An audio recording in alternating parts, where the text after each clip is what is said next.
Pada video ini kita akan memberikan update informasi terbaru, yaitu 5 ciri-ciri P1 yang akan mendapatkan penempatan P3K pada seleksi P3K guru di tahun 2023. Nah, dari 5 ciri-ciri ini, untuk yang nomor 5 ini tentunya sangat menentukan sekali apakah kita nanti akan diangkat di tahun ini ataukah nanti diangkat di tahun depan. Baiklah sobat-sobatnya, tentunya di sini dari seluruh Pemda ini sudah menerima SK penetapan kebutuhan CASN tahun 2023 dari Kemenpan RB. Dan untuk formasi P3K guru ini lain daripada formasi CASN lainnya, baik itu P3K teknis, kesehatan maupun juga CPNS.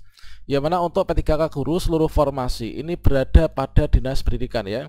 Dari seluruh alokasi formasi ini semuanya berada pada Dinas Pendidikan.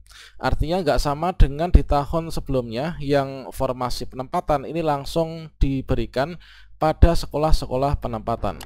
Nah, kabar gembiranya untuk yang formasi meskipun di sini seluruhnya berada pada Dinas Pendidikan, maka di sini kalau misalkan kita melihat pada tahapan pengisian formasi P3K guru 2023, bagi teman-teman yang masuk dalam kategori PG 2021 atau guru yang sudah lulus passing grade namun kemarin pembatalan ataupun juga tanpa formasi, maka di sini entah itu kategori THK 2, guru sekolah negeri, lulusan PPG maupun juga guru swasta, ini sangat bernapas lega ya, dikarenakan di sini nanti kita nggak tes kembali.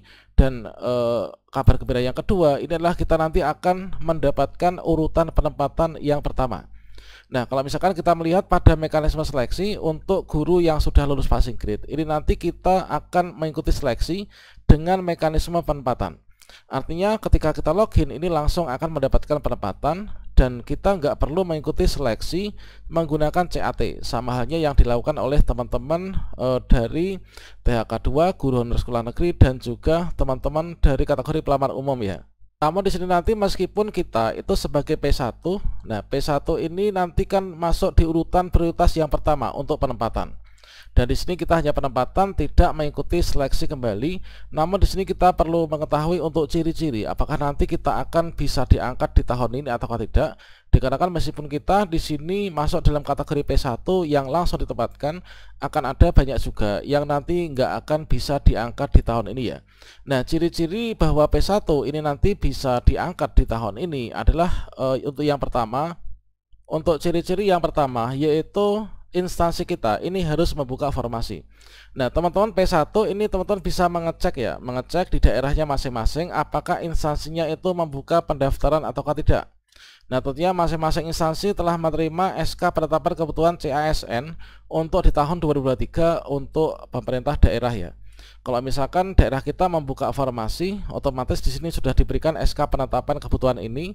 Dan juga kalau misalkan di daerah kita nggak buka formasi, nggak mengusulkan formasi, sama halnya tidak akan melakukan atau membuka pendaftaran P3K guru tahun 2023. Jadi ciri-ciri yang pertama untuk P1 yang nanti akan bisa diangkat adalah manakala di daerah kita ini dibuka formasi. Tentunya dibuka formasi yang sesuai dengan ijazah kita. Kalau misalkan buka formasi misalkan, nah di sini adalah ijazah saya itu adalah di sini bahasa Inggris, maka di sini berarti saya berpotensi ya untuk diangkat di tahun ini untuk yang P1. Nah, selanjutnya di sini untuk tahapan pengisian kita P1 langsung penempatan urutan yang pertama dari formasi yang ada di dinas, ini nanti kita akan langsung ditempatkan ya.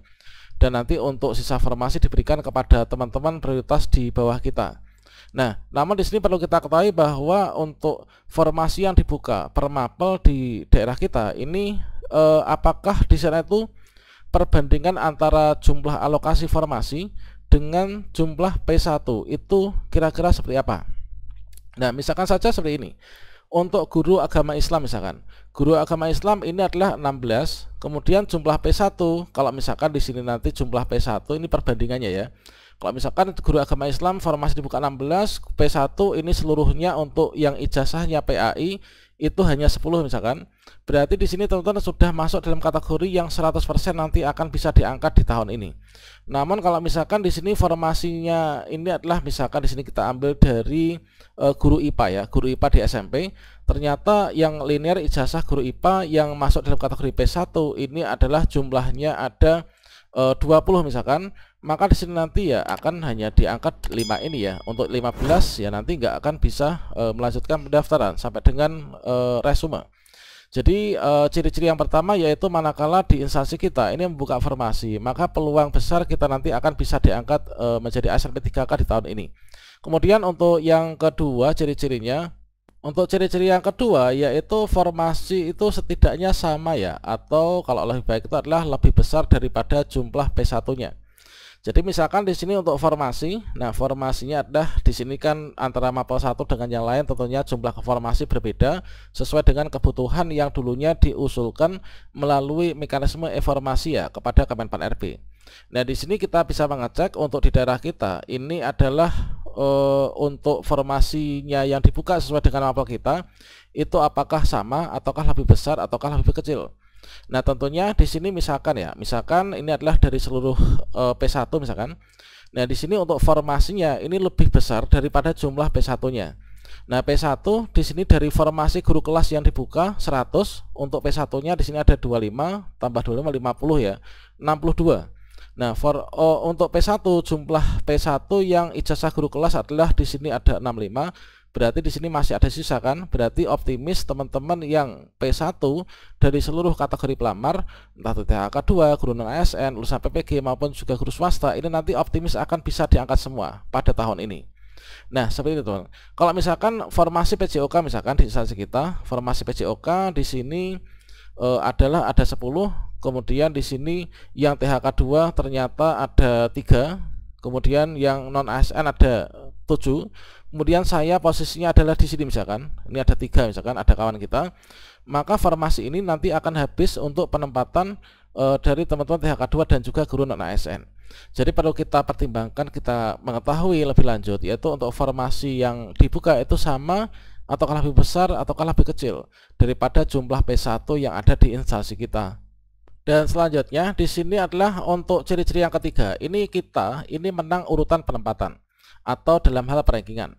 Nah, seperti yang kita ketahui bahwasannya untuk formasi ini adalah kita ambil contoh yang tadi, ini formasinya sedemikian rupa, dan di sini kita berfokus pada pembahasan untuk kategori P1 atau guru yang sudah lulus passing grade tahun 2021.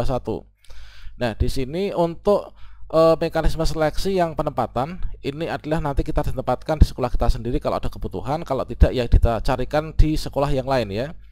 Kemudian di sini perlu kita ketahui juga bahwa nanti akan diberlakukan urutan. Jadi sesama P1 itu nanti juga akan di-ranking berdasarkan urutan prioritas penempatan ya. Nah, prioritas penempatan ini nanti akan ada dua peringkangan. Yang pertama adalah prioritas penempatan didahulukan dari THK 2. Tentunya peluangnya lebih besar kalau misalkan posisi kita ini sebagai THK 2. Kalau posisi kita ini berada di ujung sini, kemudian di ujung sini, maka nanti akan lebih kecil manakala jumlah formasi yang dibuka ini cukup sedikit ya. Misalkan jumlah PJOK adalah 10, maka karena sudah habis untuk THK 2 dan juga non ASN, maka yang PPG dan juga guru swasta ini nanti akan kecil kemungkinan untuk bisa melanjutkan pendaftaran sampai dengan resume. Jadi syaratnya adalah di sini kita menang urutan penempatan. Kalau misalkan posisi kita THK 2 maupun guru sekolah negeri, ini nanti juga akan memungkinkan kita untuk besar peluangnya bisa lulus ya. Kalau misalkan jumlah formasinya lebih banyak daripada yang P1, maka semuanya baik itu dari sampai guru swasta lalu sampai PPG nanti semua akan bisa terangkut di tahun ini. Dan kemudian untuk yang keempat yaitu tidak ada kelebihan guru baik itu di sekolah induk maupun juga instansi. Nah, seperti yang kita ketahui bahwa di sini meskipun kita ini mendapatkan peringkat 1 sebagai P1 misalkan ya dari THK 2 dengan nilai sekian, maka kalau misalkan di sini kita itu terdapat kelebihan guru di sekolah kita ini nggak bisa ditempatkan, misalkan kita mau ditempatkan di sekolah lain juga sudah kelebihan guru, di sana nanti berpotensi menggeser orang lain, maka kita nanti tidak akan bisa ditempatkan.